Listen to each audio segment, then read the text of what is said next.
Allah tahu ibu lagi sakit gigi. Ustaz, saya nelayan Ustaz, saya di tengah laut Ustaz. Hah? Baju saya kotor. Bapak, Allah tahu Bapak lagi di tengah laut, tidak mungkin pulang lagi ganti baju. Pakai baju yang kita pakai. Saya tidak tahu kiblat Ustaz, cari matahari. Di sana matahari terbenam, hadap ke sana. Sudah.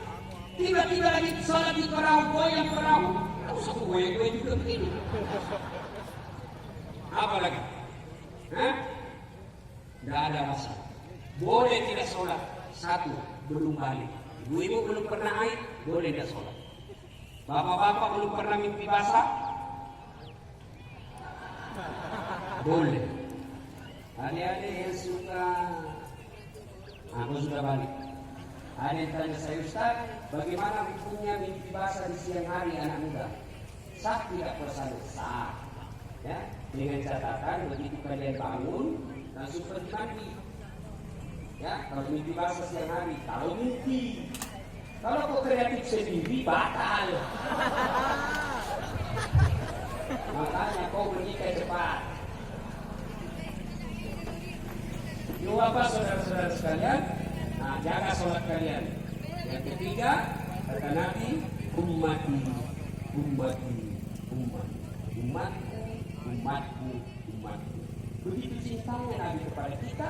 Akhir hidup beliau tidak sebut Khadijah, istri beliau tidak. Beliau tidak sebut Fatimah, anak beliau tidak. Beliau tidak sebut cucu beliau Hasan Hussein. Siapa yang disebut Nabi? Ummati, ummati, umatku, umatku, umatku. Karena cinta. Sekarang bagaimana kita kalau kita cinta kepada Nabi? Maka pertama, begitu cinta kepada Nabi, satu, amalkan sunnah-sunnah.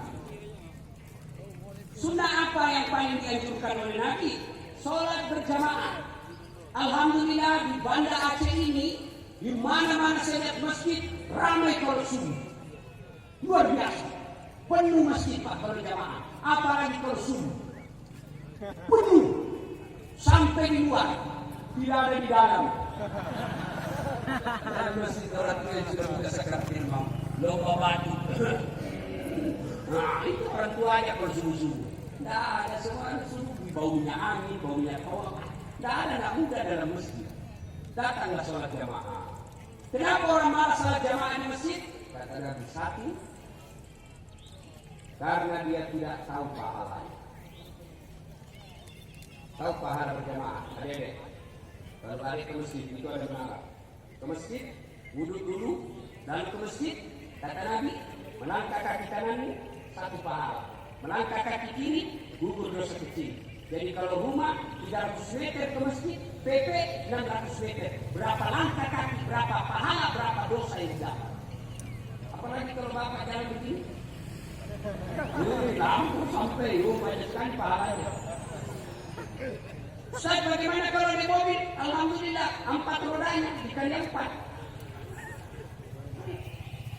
Apalagi pahala orang datang berjamaah ke masjid. Seluruh materi yang kita lewati, pagar, tembok, dinding, aspal akan jadi saksi. Dia akan berkata, ya Allah, jangan masukkan dia neraka, masukkan dia surga. Saya saksinya. Tanggal 9 Februari dia datang berjamaah sholat. Itulah sebabnya Nabi menunjukkan ketika ke masjid lain jalannya, ketika pulang lain pula jalannya.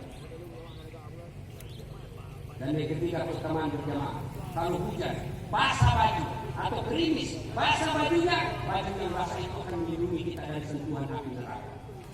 Dan juga salah paham, mentang-mentang sudah dengar begini, dia tunggu hujan keras. Begitu hujan keras baru dia lewat. Oh, ini beleng-beleng. Apa lagi? Keutamaan berjamaah, ini yang paling sering kita dengar. Lipat 27 kali. Artinya apa? 1 kali sholat jamaah di masjid, 27 kali sholat di rumah bersama pahala. Apalagi sholat berjamaah di masjid keutamaannya. Di masjid ada yang disebut doa bersama. Barangkali kita mau berdoa tapi tidak tahu caranya. Barangkali kita mau berdoa tapi banyak dosa.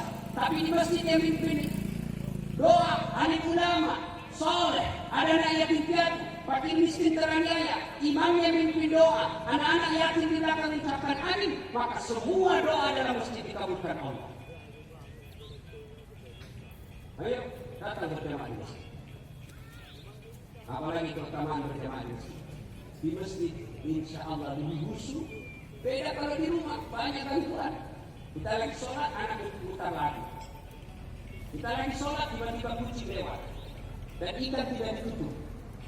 Pasti stres. Habis itu. Terpaksa dia baca Ulau sudah binas Malikin nas Ilahin nas. Nah itu bukan sholat, ngusir kucing. Yang berikutnya, kenapa orang malas ke masjid? Karena dia tidak lihat pahalanya.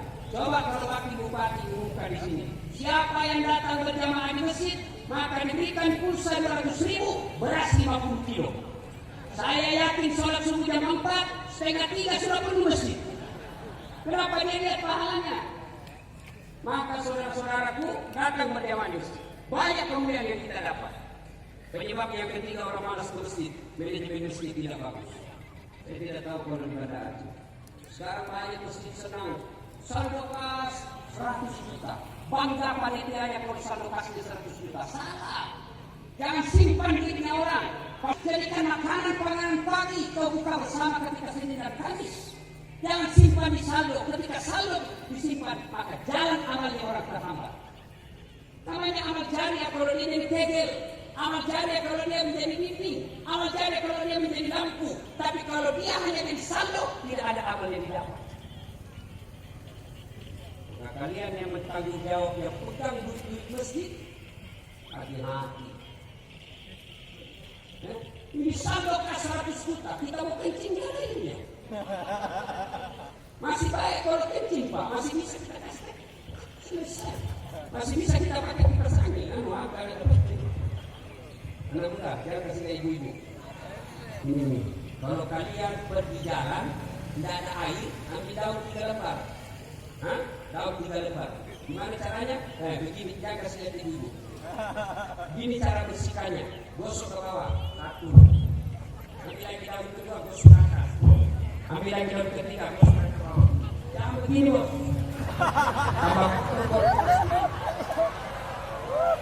Tapi hati-hati, sebelum kau pakai itu daun periksa baik-baik. Siapa tahu ada ulat gatal. Jangan ketawa ibu, ini usaha laki-laki. Nah, kalau kencing masjid Pak masih aman kalau tidak dapat air. Tapi kalau yang kuning, saya pernah buru-buru pergi ceramah, saya bilang sama sopir, kasih singgah saya dulu, tinggal saya. Selesai. Dari baju juga tidak ada. Kan repot. Siapa yang tanggung dosanya? Pengurus masjid. Ya, yang kedua, orang malas ke masjid, manajemen masjid tidak bagus. Ada masjid saya bikin di kampung saya, nyaman, betul-betul kecil, ber-AC, depannya ada kolam, ada yang orang datang ke masjid. Kenapa merasa nyaman di masjid? Ini tidak, karpetnya sudah 7 kali lebaran dan pada diganti. Begitu kita sujud, tai cicak didapat. Ada pula pasir, baunya tidak jelas, lebih bau daripada bau ketek. Nah, sound sistemnya story. Begitu ada takbir Allah, kita mau perbaiki. Sudah takbir terpaksa ditahanlah sampai selesai sholat. Penceramahnya mulai salam pertama sampai terakhir neraka jadi cerita. Kalian dibakar, dibanting, ditusuk pantatmu, keluar di lidahmu, ditusuk keluar matamu. Apa dia bilang aku udah tahu semua sih kita takut dulu. Dapat lagi imam yang membalik-balik sunnah Nabi. Nabi katakan kalau kau jadi imam ringkaskan bacaan salatmu. Ini jadi imam mulai takbir sudah mulai lama.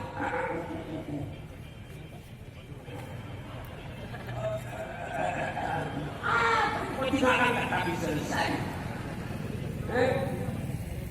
Kata Nabi kalau jadi imam ringkaskan bacaan salat. Kenapa? Karena di belakang macam-macam. Ada anak muda yang tidak bisa tahan lama-lama. Ada ibu-ibu barangkali yang sekali kentut. Ada bapak-bapak yang rematik. Bayangkan kalau bapak-bapak rematik di depan dia baca yang panjang-panjang posisi seperti itu.